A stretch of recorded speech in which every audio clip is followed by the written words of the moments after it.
आज हम लोग अलजेब्रा का 5th वीडियो लेके आए हैं जिसमें हम देखेंगे कि क्वाड्रेटिक इक्वेशन को कैसे सॉल्व करते हैं। तो अभी तक हमने लीनियर इक्वेशन को देख लिया था, पिछले वीडियो में लीनियर इक्वेशन को किस तरीके से सॉल्व करते हैं वो देखा था। अब क्वाड्रेटिक इक्वेशन को किस तरीके से सॉल्व करते हैं ये देखेंगे। तो सबसे पहले है क्वाड्रेटिक इक्वेशन, और क्वाड्रेटिक इक्वेशन का जनरल फॉर्म किस तरीके का होता है, वो होता है a x square plus b x plus c is equal to zero. इस फॉर्म में अगर मिले तो हम क्वाड्रेटिक इक्वेशन बोलेंगे। क्वाड्रेटिक मैंने पहले भी बताया था कि जिसका डिग्री 2 होता है। तो यहाँ देखिए डिग्री 2 है इसका, ठीक है। अब हम अगर इसका जनरल एक क्वेश्चन से देखते हैं तो X square -3x -10 is equal to zero. Suppose करो ये आपके पास इक्वेशन है, तो ये क्वाड्रेटिक इक्वेशन है। देख सकते हो कि इसमें ये वन वेरिएबल में है। ध्यान रहे मैंने वन वेरिएबल की बात करी है क्योंकि x है, सिर्फ यहाँ कोई और दूसरा अल्फ़ाबेट यूज़ नहीं हुआ है। तो इसको हम वन वेरिएबल का क्वाड्रेटिक इक्वेशन कहते हैं। अब मैंने पहले बताया था कि वन वेरिएबल क्वाड्रेटिक इक्वेशन में डिग्री 2 है। इसका मतलब कि x के 2 वैल्यू आएंगे, x का 2 वैल्यू आएगा। लीनियर इक्वेशन में कितना वैल्यू आता है, एक ही वैल्यू आता है। तो क्वाड्रेटिक इक्वेशन में x के 2 वैल्यू मिलेंगे। क्यों 2 वैल्यू मिलते हैं? क्योंकि कोई भी क्वाड्रेटिक इक्वेशन 2 लीनियर इक्वेशन को मल्टीप्लाई करके मिलता है। तो अब हम लोग देखते हैं इसको सॉल्व कैसे करेंगे। तो सॉल्व करने का नियम बहुत आसान है। देखिए जो इक्वेशन है वो आपका है X square -3x -10 is equal to zero. अगर हम इसको कंपेयर करें जनरल इक्वेशन के साथ तो a का जो वैल्यू है वो 1 है। यहाँ पे a का वैल्यू 1 है, b का जो वैल्यू है वो -3 है, देख सकते हो आप, ठीक है। एंड c का जो वैल्यू है वो -10 है,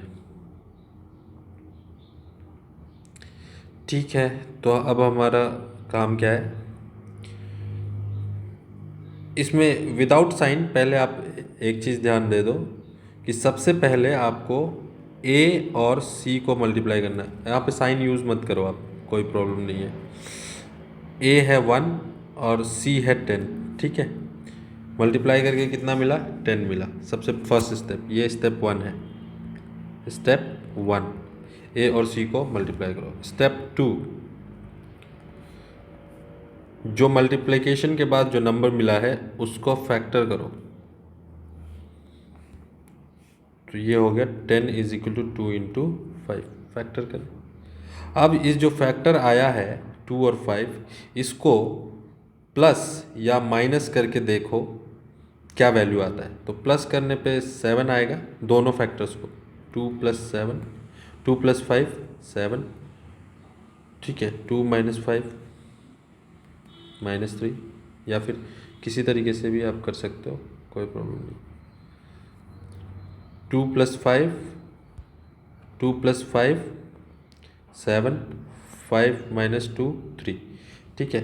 अगर प्लस या माइनस करने के बाद ये जो वैल्यू है वो सेंटर वाले वैल्यू से मैच करता है, इसका मतलब कि ये दो फैक्टर जो है हमारे, इन दोनों फैक्टर का हमको काम लगेगा। अब क्या होगा, स्टेप 3, स्टेप 3 में क्या करेंगे हम कि एक्स स्क्वायर जो कि यहाँ है 3x के जगह पे, 3x जो यहाँ पे है उसके जगह पे देखो, 3x के जगह पे हम क्या करेंगे कि ये जो दो नंबर है 5 और 2 इसको लिखेंगे। तो यहाँ सेंटर में आपके पास क्या नंबर है, -3x है, ठीक है। तो हम वो कह सकते हैं x को अभी के लिए हम हटा देते हैं, तो -3 है, -3 है सेंटर वाला नंबर b -3 है।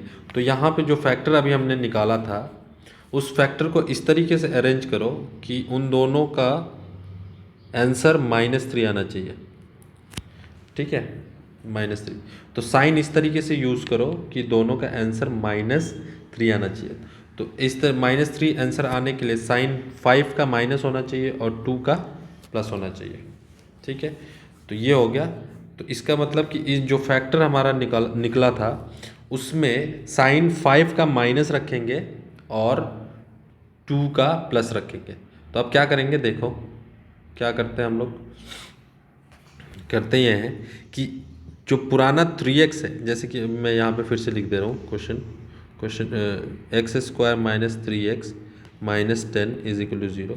ये जो 3x है इसके जगह पे हम -3x है, इसके जगह पे हम -5, क्योंकि -5 अभी हमने लिखा था, -5x प्लस 2x लिख सकते हैं। इसको सॉल्व करने पे -3x ही मिलेगा। तो 5 और 2 ही क्यों रखा हमने, क्योंकि फैक्टर का सम या सब्सट्रैक्शन -3 आ रहा है, इसीलिए हमने इसको रखा है। ठीक है, अब आ गया -10 इज इक्वल टू 0। तो ये हमारा हो गया काम।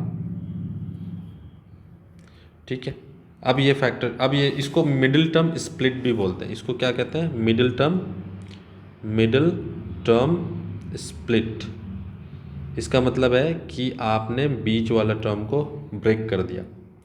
ठीक है, स्टिल वह 3x ही है, दोनों को अगर सॉल्व करेंगे तो हमारे पास 3x ही आएगा, -3x। ठीक है, लेकिन हमने स्प्लिट कर दिया।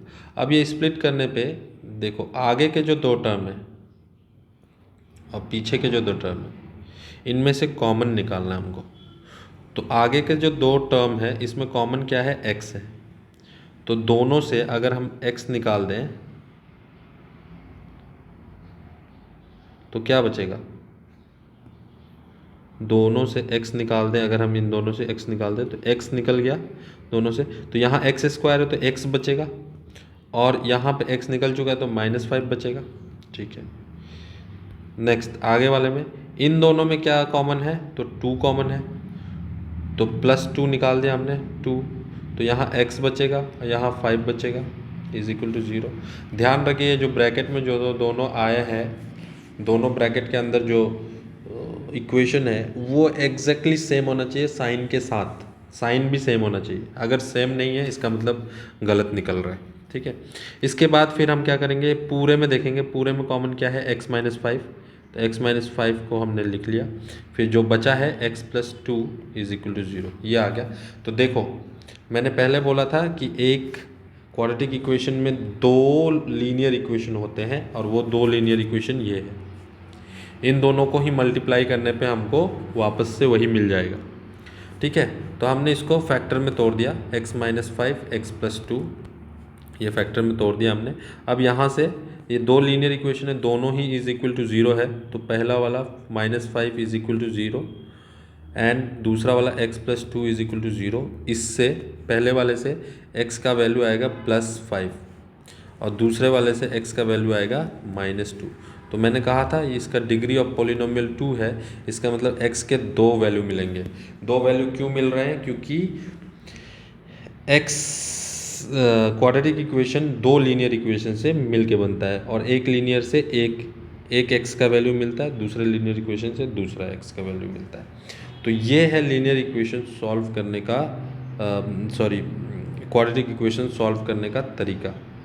मिडिल टर्म स्प्लिट करके 3 तरीके होते हैं वैसे, मिडिल टर्म स्प्लिट करके एक होता है आपका क्वाड्रेटिक फॉर्मूला, और थर्ड होता है कंप्लीटिंग द स्क्वायर मेथड। पर हमें यही मेथड ध्यान में रखना है, सबसे ज़्यादा कॉमनली यही यूज़ होता है।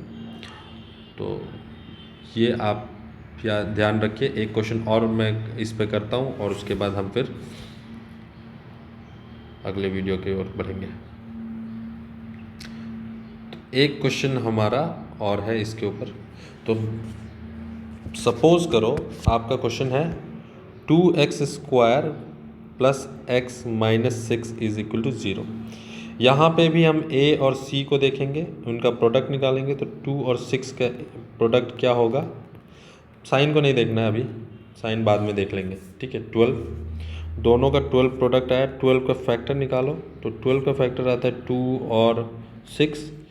इन दोनों को प्लस करके देखते हैं तो 8 आता है, माइनस करके देखते हैं तो 4 आता है। ये फैक्टर काम का नहीं है हमारा, क्योंकि हमें बीच वाला क्या टर्म है, 1 चाहिए, 1 चाहिए, क्योंकि b का वैल्यू है 1 और हमें प्लस या माइनस करके 1 लाना है। ठीक है, तो ये नहीं होगा। अगेन हम करते हैं 2 से, तो 3 आएगा। ठीक है, अब इन दो 2 को इंटू कर लो 4, और यहाँ पे आपका 3 है, तो 12 को हम लिख सकते हैं 4 इंटू 3, ये भी लिख सकते हैं। 12 को लिख सकते थे 2 इंटू 6, ये भी लिख सकते थे। 4 इंटू 3, ये देखो नीचे वाले में प्लस या माइनस करके हमें प्लस करने पे 8 मिलता है, माइनस करने पे 4 मिलता है, पर यहाँ ऊपर वाले में प्लस करने से 7 मिलता है और माइनस करने से 1 मिलता है। ये फैक्टर हम यूज़ कर सकते हैं। ठीक है, तो आगे हम यूज़ करेंगे यहाँ पे, तो 2x²। ठीक है, और हमें चाहिए क्या, 1 चाहिए, तो 4 और 3 को इस तरीके से अरेंज करो कि आपका 1 आना चाहिए। तो सिंपल है, 4 और 3 को अरेंज करने पे 1 प्लस 1 आने के लिए साइन 4 का प्लस होना चाहिए और 3 का माइनस होना चाहिए, यही तो होगा 1 आने के लिए, मिडिल टर्म आने के लिए। ये मिडिल टर्म कौन सा है, ये है। ठीक है, ठीक है, तो हम लिख सकते हैं इसको +4, तो +4x लगा देंगे क्योंकि x के साथ है 1x। ठीक है, और यहाँ पे लिख सकते हैं -3x, यहाँ पे भी x लग जाएगा, -6, ये ऑलरेडी 6 तो इक्वेशन में दिया हुआ था। ठीक है, अब आगे क्या करना है, इन दोनों में कॉमन ढूंढना है, इन दोनों में कॉमन ढूंढना है। तो पहले दो में कॉमन क्या है, 2 है और x भी है, 2 और x, इसमें भी है 2x। ठीक है, तो यहाँ से 2 निकल चुका है, x निकल चुका है, तो सिर्फ x बचेगा पहले वाले से, इसमें से। ठीक है, और दूसरे वाले में से 2 निकाल दो, तो 4 में से 2 निकल गया 2। अच्छा, 2 माइनस नहीं करना है, कॉमन निकालना है। ठीक है, कॉमन का मतलब होता है इनटू के फॉर्म में निकालना x। जैसे यहाँ पे देखो, यहाँ पे -3 कॉमन है, ये दूसरे वाले में 3 कॉमन नहीं निकाल सकते, +3 कॉमन नहीं निकाल सकते, -3 निकालना होगा। -3 कॉमन निकालेंगे तो यहाँ से -3 निकल चुका है पहले वाले में से, तो x बचेगा सिर्फ पॉजिटिव x। और पीछे जो -6 है उसमें से अगर -3 निकाल देते हैं हम, ठीक है,